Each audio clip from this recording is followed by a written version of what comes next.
Tesla is one of the early pioneers and makes Mr. Elon Musk a household name and rich, very rich. But General Motors works on it, Ford works on it, Toyota works on it, everybody works on it. But here we are now, 15 years later. The Chinese have automobile companies. They work on it too. But they win. They win the competition. The best car, best electric car and truck, at the lowest price, is made by the BYD Corporation, precisely unknown in the United States for a simple reason. They're not permitted to come here. If you go to Europe today and you go on the highways, you'll see BYD vehicles all over the place. Why? Mr. Biden, first Mr. Trump, put a 27% tariff on electric vehicles from China. And then Mr. Biden, while he was still president, raised it to 100%. So if you want to get a BYD electric car, say it costs $30,000. If you're an American company or an American individual, you would have to come up with 30 grand that goes to China to buy the car. And then 100%, another 30 grand that goes to Uncle Sam as a tariff, costing you $60,000. What does this mean? It means that Americans won't buy the Chinese car because it's 60 grand, and they can get for 45 or 50,000 a Tesla or a GM. This is a tariff that protects Tesla and GM.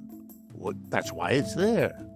But it denies to the American people access to the best electric vehicle at the lowest price. And now let me explain very briefly why that is stupid. Okay? American companies compete with companies in the rest of the world. American companies that make shoes, if there are any left, American companies that make anything. They need trucks, for example. They need a truck to bring the inputs to wherever they carry out production, and they need trucks to take the output to wherever it's sold, right? So trucks are widely used input here in America by American companies and everywhere else in the world. But everywhere else in the world is now going to be able to get the best quality electric truck for $30,000. Whereas their American competitor could only get the best electric truck if they paid $60,000, which they won't. They'll buy an inferior truck and still pay more than their competitor pays for the superior truck. And you know what that means? American companies are going to lose the competition and eventually lay off the workers since they can't sell their products that have been too expensively produced.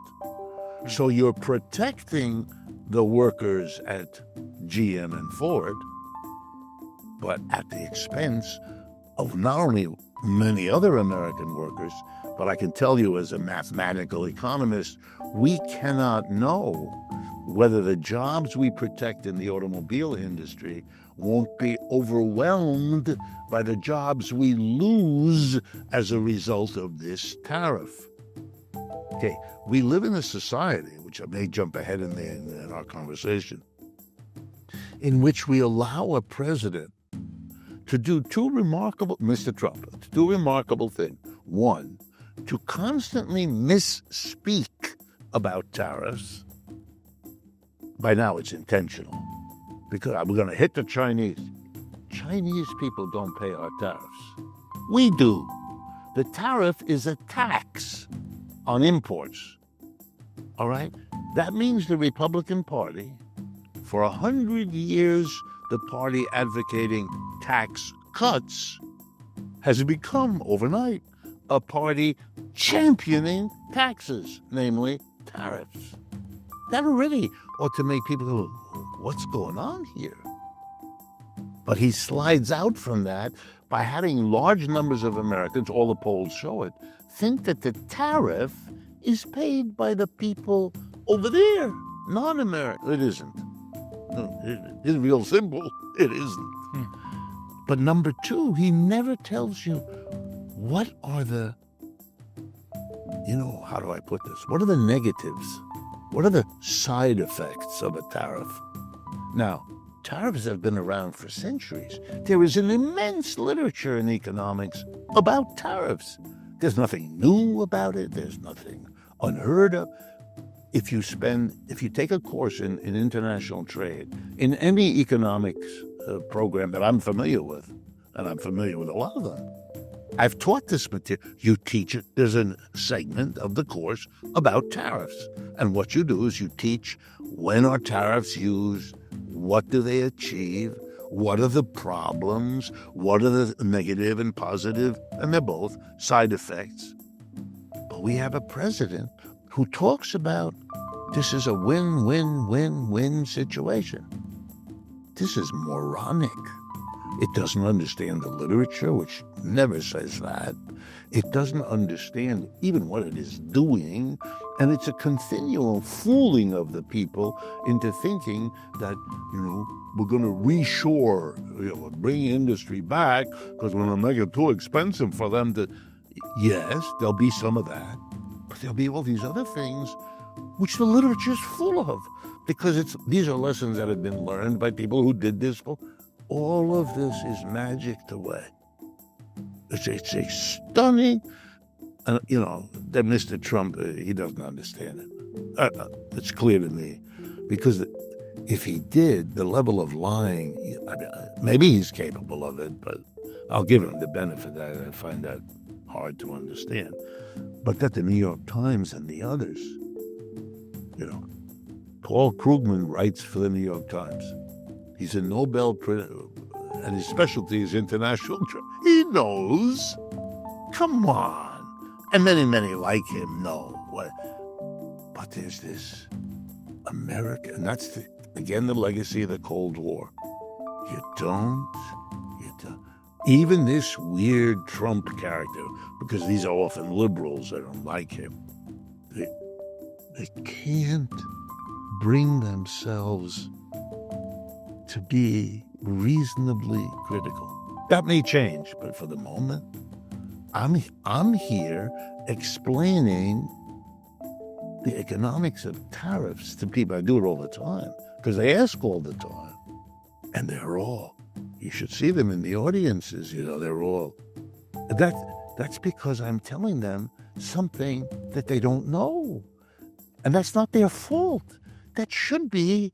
What are you doing, mister? Why are you doing a tariff when you know that, yes, you will protect the jobs of the immediately affected, but there are all these other consequences? What?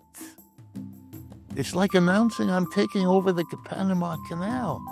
You can't do that because of the ramifications. What are you? You've been denouncing Mr. Putin for 3 years. That he invaded another country and took something that isn't his. You just announced you're going to do that. What? What do you think that has? You don't have to worry. You just met a tough guy. Stop. This isn't serious. But with him, this exaggerated bluster got him the election because it's the naughty boy. And he's being naughty again. And the whole world is more naughty, and it works.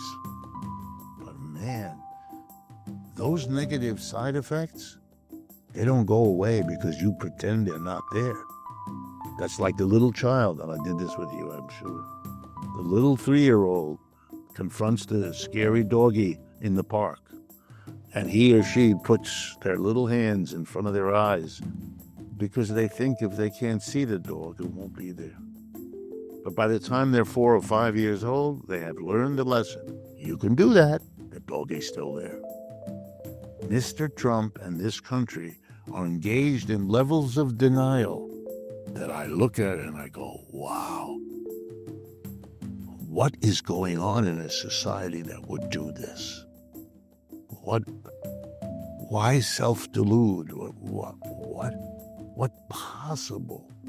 And if we, as I believe, or I hope we do, talk about the internal contradictions of the economic program of Mr. Trump, then you'll see that this is what I've just told you is all over the place.